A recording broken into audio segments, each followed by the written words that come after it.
Today, I'm going to unbox the Battle of Stalingrad. This is from Turning Point Simulations.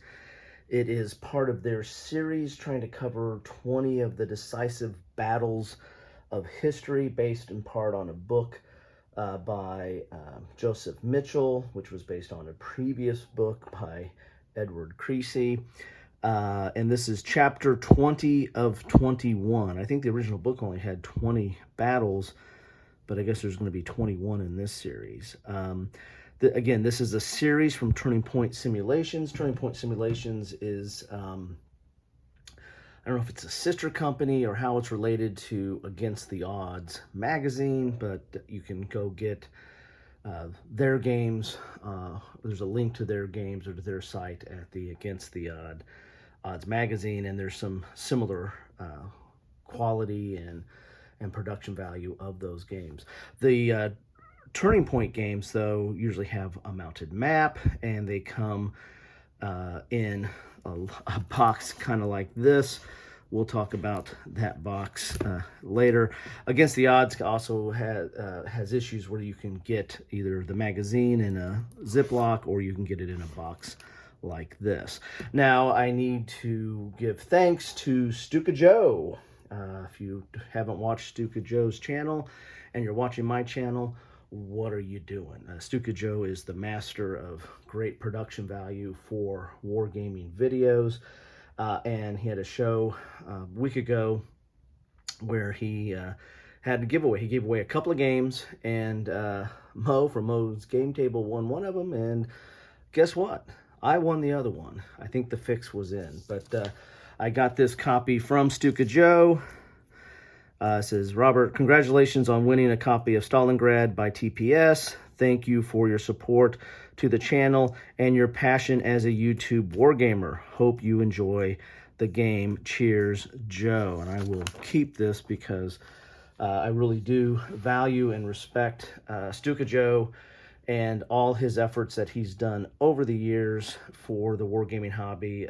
He was one of the many inspirations, but a significant inspiration to me to actually try my hand at some of these videos. And although my production and quality pale in comparison to his, I want to thank him for not only this game but for all his efforts that he's done over the years, and truly an inspiration and a pioneer in this hobby. Anyway, so enough of the gushing. Let's look at the back of the box here. You're going to see an example of the map and the counters. And just by looking at this, this looks like this is not a tactical game of Stalingrad, but probably more of an operational game, in that here's Stalingrad, so this is the approach to Stalingrad, and so this is going to be more of the, again, operational elements around Stalingrad and not the bloody siege that it turned into over time. You have some talk here. Let's see. The grimmest, most savagely bitter battle of World War II. Each side fed troops into the city. This is Mitchell and Creasy's 20 decisive battles of the world. Again, this whole series is based on those books. Contents: over 200 full-color playing pieces, mounted full-color map, 10 pages of full-color rules. Game skill level is medium. Okay, the designer is, I'm going to mispronounce this, but it is Hjalmar Gerber, and game developer is Jim Werbaneth. So there you go there. Let's get inside this bag and see what we have here.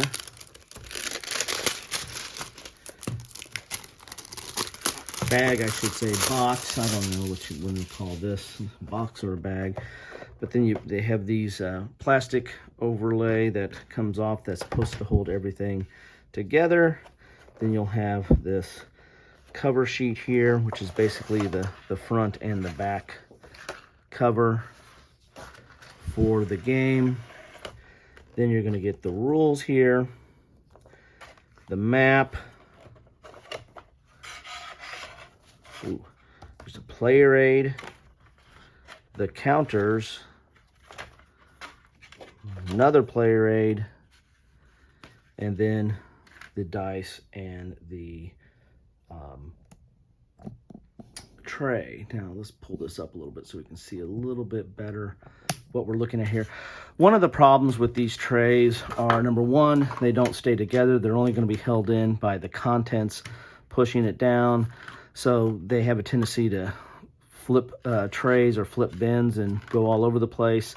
So not the best unit in the world. Plus, there's no way to secure this. This goes over the top, but it's not secure. This could come off. So, not the best invention in the world for counter trays.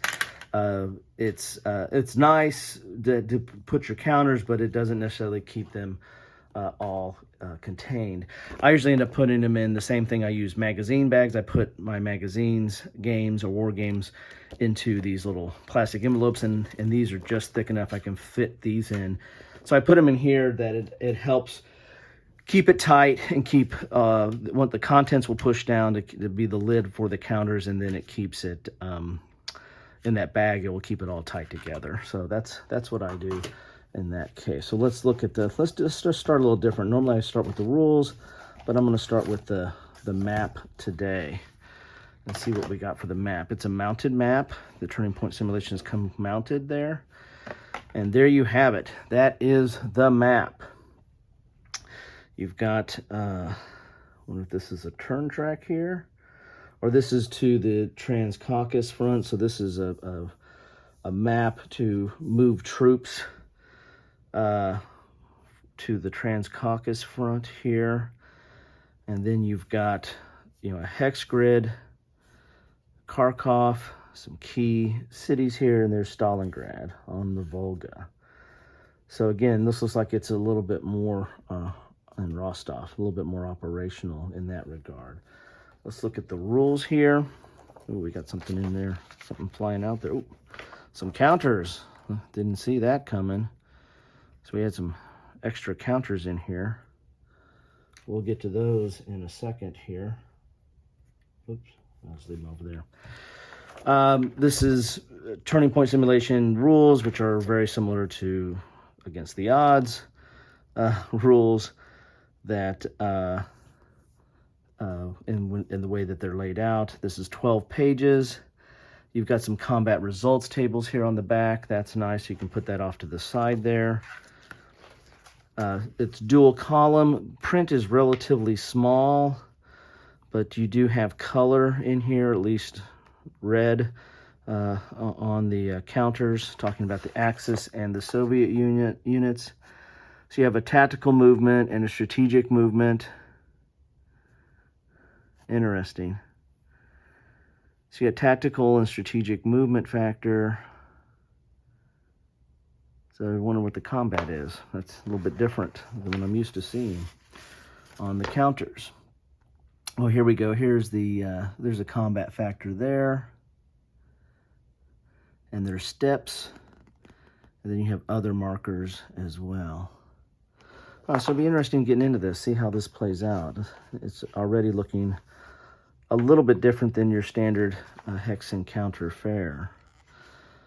As you see here, dual column laid out in kind of paragraph form, but there are some numbers to the different sections of the rules. And looks like you have standard movement, combat, reinforcement and withdraw, and victory conditions, and the like. And then you have some combat charts there. So 12 pages of rules. Don't think that's going to be that taxing, but we'll see. Here's a player aid here. This is a turn track. And Caucasus victory points, Don victory points, and Stalingrad victory points. So looks like there's some different victory point tracks here. Axis reserve. These are one-sided because you want to keep this on the board. Then we have a German infantry display. So maybe keep track of the units here. You'll have a marker to keep track of the strength maybe, and then this is the unit that goes on the board maybe. There's assets and anti-tank. So you got basic, assets, and anti-tank. Interesting. And then imagine this is going to be the Soviet. Oh, German armor versus Axis miners. Okay. So you have a couple of off-board tracks there. Let's see if we got the Soviets over here. And we have a turn track for the Soviets. Here's the Soviet reserve. There's a little bit of residue here of the counters. And this shows that Transcaucasus and Don and Stalingrad front, so there's some movement between the fronts there. You also have like a Soviet player turn and Axis player turn there. And then you have the Soviet. This is the unit display, 1 of 2 and 2 of 2. So maybe there's some marking and keeping record keeping on these boards or off board player displays, and then you're moving these units on board. Maybe we'll have to read and find out, right? Here are the counters.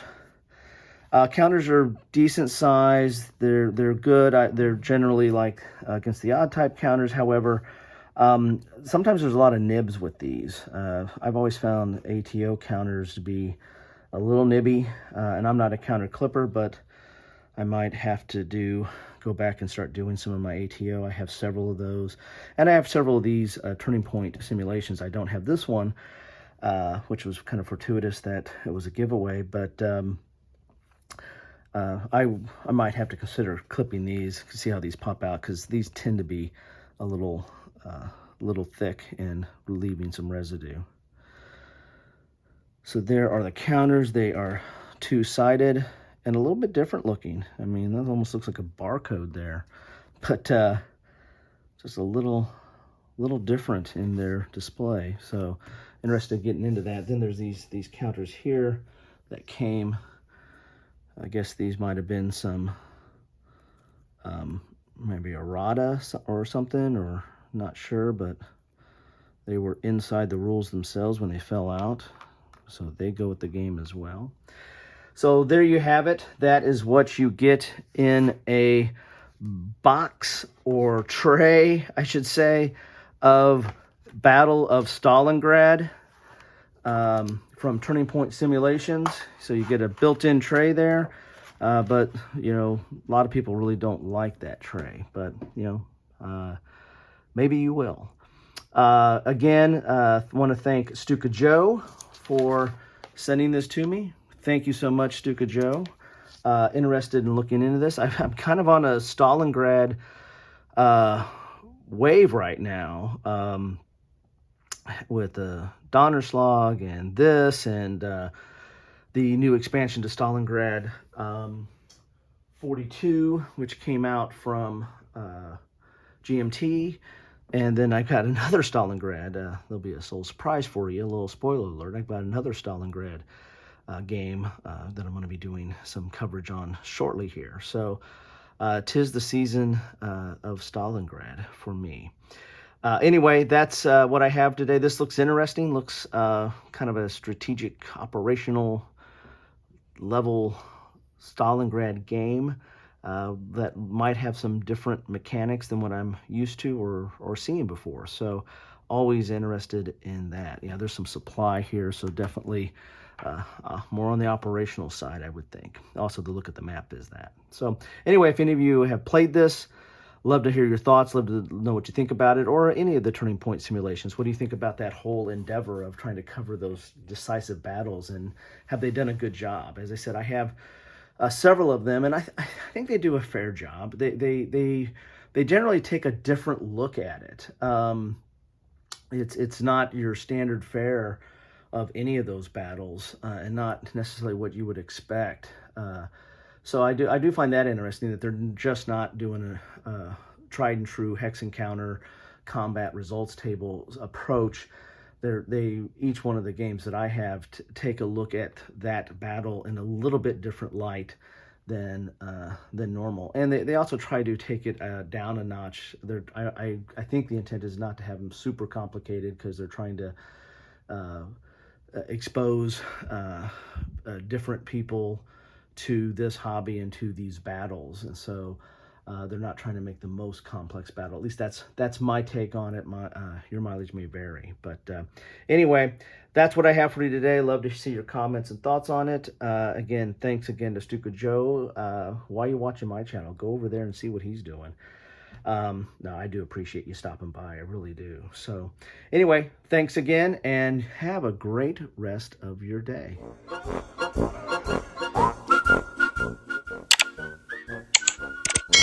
Thanks for watching.